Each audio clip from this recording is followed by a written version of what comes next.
Hi, it's Professor Lucien again. This is lecture 8. I'm going to try something a little bit different.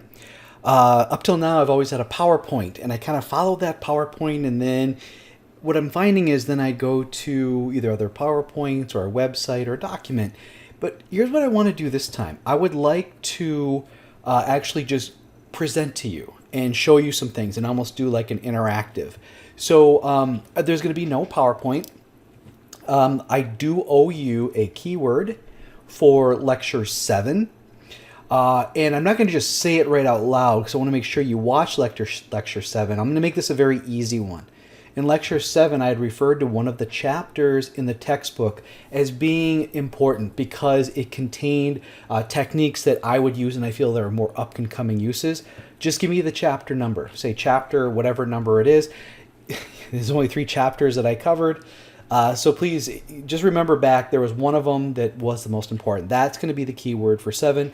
I'll share 8 with you very soon. So what I'd like to do is first take you to the 29 CFR 1903. This is about regulations. And so the Field Operations Manual, which we've already kind of gone over, has a lot of similar language here, but this has it all kind of lined up. Now, in this lecture, we're just really talking about post-inspection. So a citation packet has been received. What do you do? How do you contest? Things like that. I want to kind of point out all those interesting things, and also that I forget what the other thing I was going to say is, but it doesn't matter. So you can see here on the screen, as I'm running the cursor over it, these are things we kind of covered. It talks about the posting notice. That's the OSHA poster, $1,000 poster, authority to inspect, objection to inspection, going all the way down to citations, petition for modification of abatement, proposed penalties. That has the updated. I went and checked it. It has the updated amounts. So now you kind of know where to go when they're going to do some updates. So we've got the updated amounts. It gives us the minimums, which I guess is just for willful, but and it refers to other things as well. So even though we had that in the Field Operations Manual and in that lecture, I just thought it was interesting to have it again. Posting citations. So, once you've received the packet by certified mail, there are requirements for posting, length of the abatement, or 3 working days, whichever is longer. Yeah. It's a requirement, and if you don't post it, you can actually receive a citation for not posting it. Contestation, both employer and employee. The employee can contest the abatement period if they think it's too long, they want it fixed sooner. So the employer must submit in writing to the area OSHA director what they're contesting. And they have to do that within 15 working days of receipt. And so, 5 working days a week. So you basically have approximately 3 weeks to get it all done. Is that right? I think so, depending on which day of the week it is. You can contest that there was even a violation. You can contest the penalty, or you can contest the abatement date, or all of it. Say all of this is bad. The employee can contest the abatement period. And failure to correct violation for which a citation has been issued. There's abatement verification. It was also in the citation packet I had shared in an earlier lecture. It just basically, you can provide documentation of receipts, pictures, videos, whatever it is, to show that you did, in fact, complete the abatement as specified. It talks about informal conferences. So when you contest, after the time period, the area director will contact you and set up an appointment that works for everybody. And depending on what you're contesting, what the magnitude of it is, the area director, the compliance officer or officers that were involved in the inspection, and possibly any other experts from the office will represent OSHA, or it may just be one person. It depends. As the employer, you have the right to counsel, so you can bring legal representation. You can bring subject matter experts, whatever you need to make your case. If you're contesting an amount, demonstrate why it's too much. If you're contesting the abatement period, bring evidence that it takes more time. If you're saying it wasn't a violation at all and you want it all wiped out, well, then you need to have a subject matter expert or someone who can give an argument against what the compliance officer collected and submitted and the area director then used to generate the citation. That's what you have to do. And there have been numbers floated around, such as when you contest, you can get up to 50% reduction. It really depends on the case. Depends on the area director.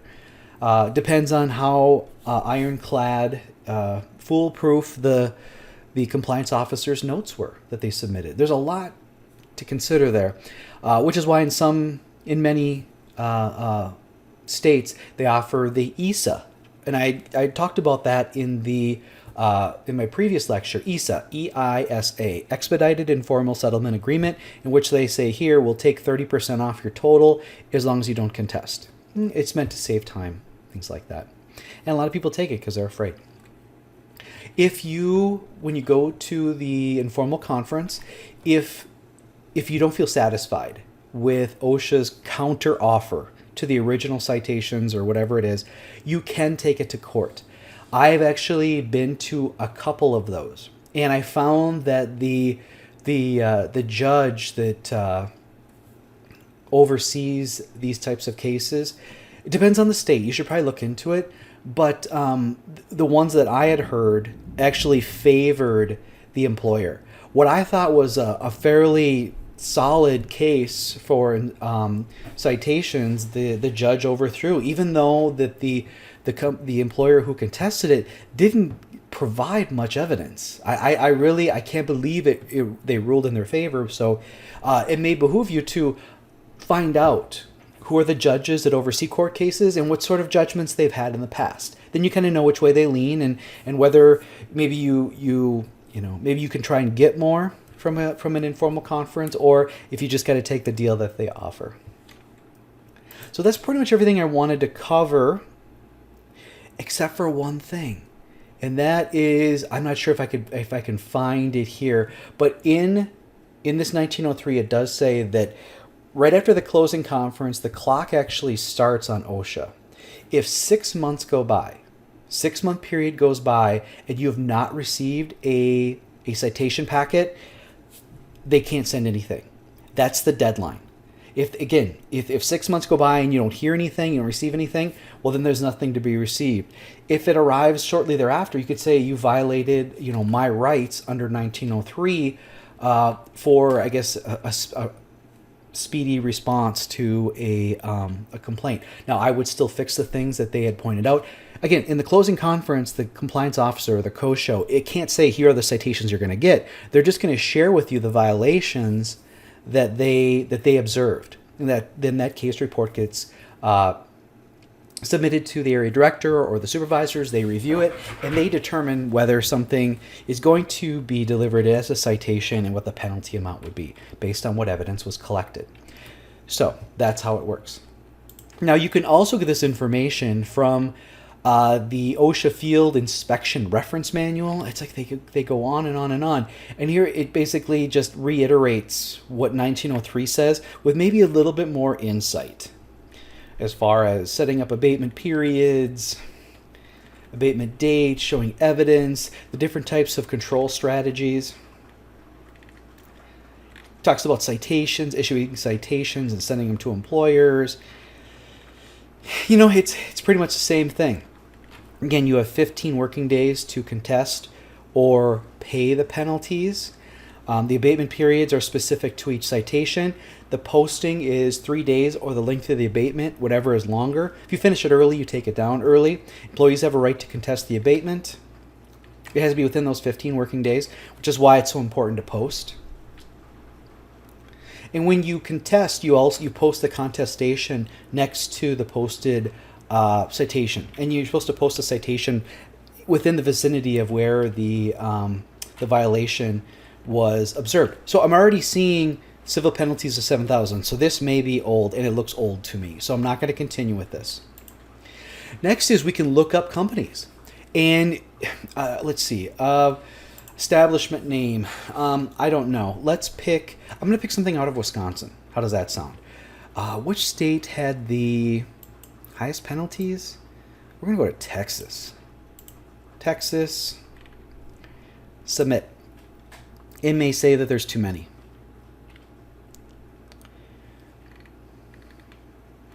Yeah. It didn't like that. Oh. So anyway, maybe I will just go Wisconsin. Is Minnesota on here? It is. Let's just see what they had in the last year. I'll go ahead and put 18. 2 years, whatever. Let's see if Minnesota has anything for us. Or do I have to put an establishment? Shoot. Enter establishment name or OSHA office. Let's say Mortensen. I just know because they built the Viking Stadium. Hey, there we go. Mortensen Construction. And this was, it was opened in July 11th of 2019, just basically a year ago. It was a complaint, no inspection, process inactive. So there are no violations. So that wasn't fun at all.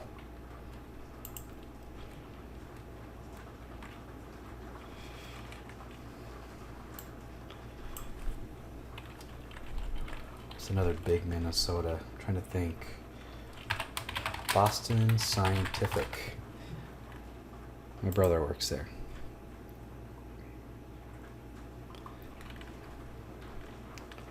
Are you kidding me? Let's go back 10 years. Good. No violation. They were planned program. They were completed. And there was nothing. Anyway, you can go ahead and type something in.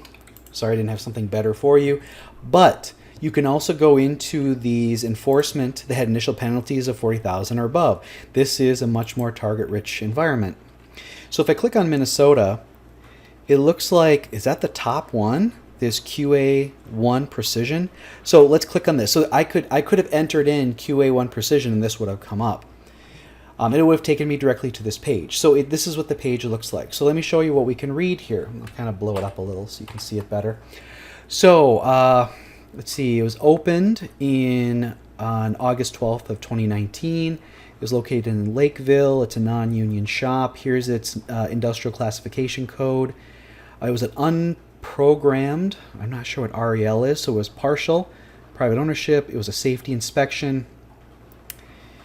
And it was closed in January of this year. So it was open for quite a while. That's odd for a safety. Usually if there's a health component, it may stay open longer. The initial penalties, they must have, it doesn't mean they contested or not. Wait, violations are under contest. So they're currently under contest, so they haven't gone into an informal conference yet. Yeah, because of what's going on. It's pretty understandable. Sorry about this.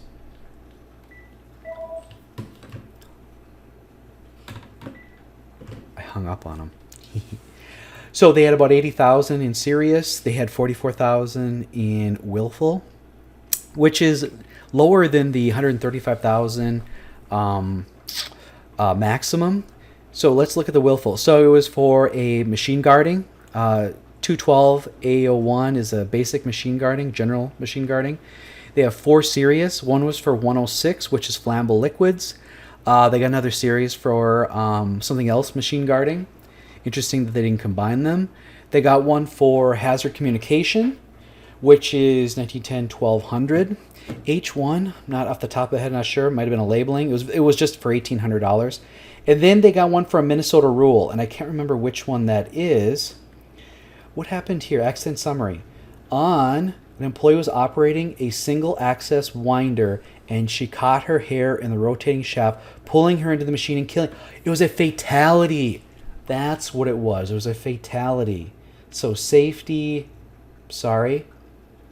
Where is the unprogrammed partial private safety? Where did it say the inspection and I wasn't sure what it meant? Shoot. REL. Unprogrammed REL. So maybe that has something to do with fatalities. Interesting that...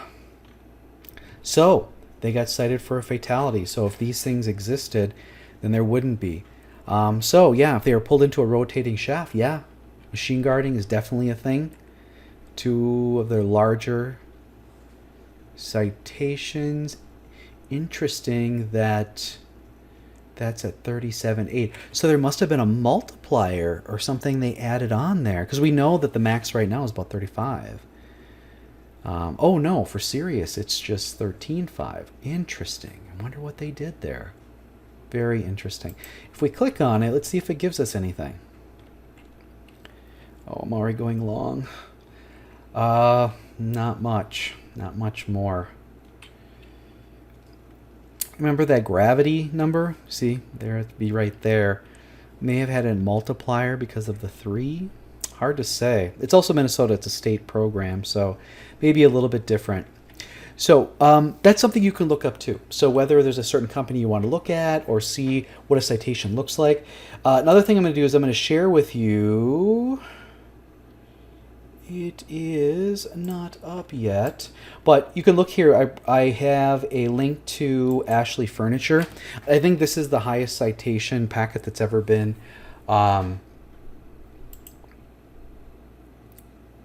created, submitted in Wisconsin. And so I want to take a look at it because, like I had pointed out before, the citation packet itself provides an interesting review of all the things from 1903 and everything else we saw. I'm going to open up as PDF. That's more interesting to me. So this is what Ashley Furniture received. They have the inspection dates here. It went from end of July of 2014 to the end of January 2015. So they went back multiple times, it kind of looks like, or they just collected so much and they took a long time to before it's issued in January, on the same day it was closed in 2015. Has location. Here you're going to see a lot of the language from the OSHA Act, the 1903 stuff. They've got the posting, they have the informal conference, right to contest, 15 working days, penalty payment, notification of corrective action, like I brought up. So it really outlines, it talks about employer discrimination, unlawful, employee rights and responsibilities, notification to employees, inspection activity data, notice to employees of informal conference. So again, if you contest, you got to let the employees know because the employees have the right to attend or have counsel attend for them.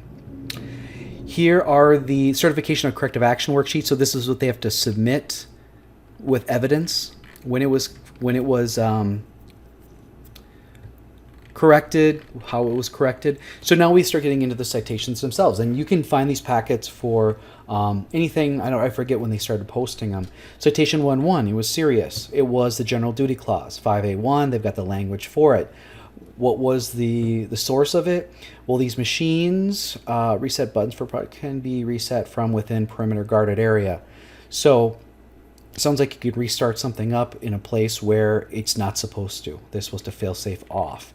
They refer to an ANSI standard. ANSI B11 is their machine guarding. So it must be an interconnecting guard. It was only 5,500. They have another series here. Similar language, but they cited NFPA. There's another series. So this is similar to what I had shown you with the citation packets I had created for my consulting business. That was a lockout tagout, another lockout tagout. This is for $7,000. This is when the max was only $7,000. See, that was only 5 years ago. Series here, 151C. That's eyewash, I believe. Yeah, didn't have adequate drenching. Must have been something caustic or acidic. This is a machine guarding for 7,000. Let's see, another machine guarding because it's 212. 213 is still within the machine guarding. 216 looks like it's still a machine guarding. 219, still guarding. Was that the one under 7 feet? Yeah, okay. So a shaft under 7 feet wasn't guarded. 303 is electrical. 305 is electrical. Missed that one. 305 is electrical. And you can look at these too. All right, so then they, in the citation twos, that's when they got into the willfuls. They started with the serious. Don't know why.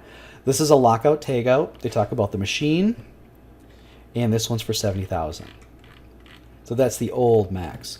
Citation 2, 1B. This should be for 0 because it's grouped. So it's a lockout, tagout. So there's no amount because they've been grouped. A and B. A will have the amount. This is another group willful. So it's 22A. This is also a form of lockout, tagout. So that has 70,000. This one won't have any. And it gives you the also abatement period. Both of them are about a month. This is 3A willful. Again, it's grouped at 70,000. This is, again, all lockout, tagout. They're just, it looked like they're citing each individual occurrence versus grouping them together. Yep. Exactly what they're doing. So basically, it's the same sort of similar violations, maybe a little bit different language in the standard that's violated. But they're citing each individual instance and not saying, oh, you did it wrong all over the place. Which means they may not have been very accommodating while OSHA was on site or during the inspection. You know? 6A, well, I mean, they are grouping some of these. Again, it's still lockout, tagout related. Here's another willful. Okay, now we're into machine guarding now. And they're grouping some of it, but not all of it. These are all individual hits. I mean, if you remember what a willful was for, could cause death or permanent disability. Lockout, tagout, and lack of guarding could do those things by cutting off a hand or ripping off appendages, things like that. Another willful for machine guarding. Another. Oh, this is a repeat. So they must have been cited before for this. But it may be in a different location, and that when you get cited for something in one location, OSHA expects you to transition it to all your locations. You know, because you're supposed to have learned your lesson. So here's the area director. It was Mark. Here's the totals. They have the serious, willful, and repeats. You can see the amounts that are here: $1.766 million. Of course, they contested, and it did come down. And if you're interested, you can look it up.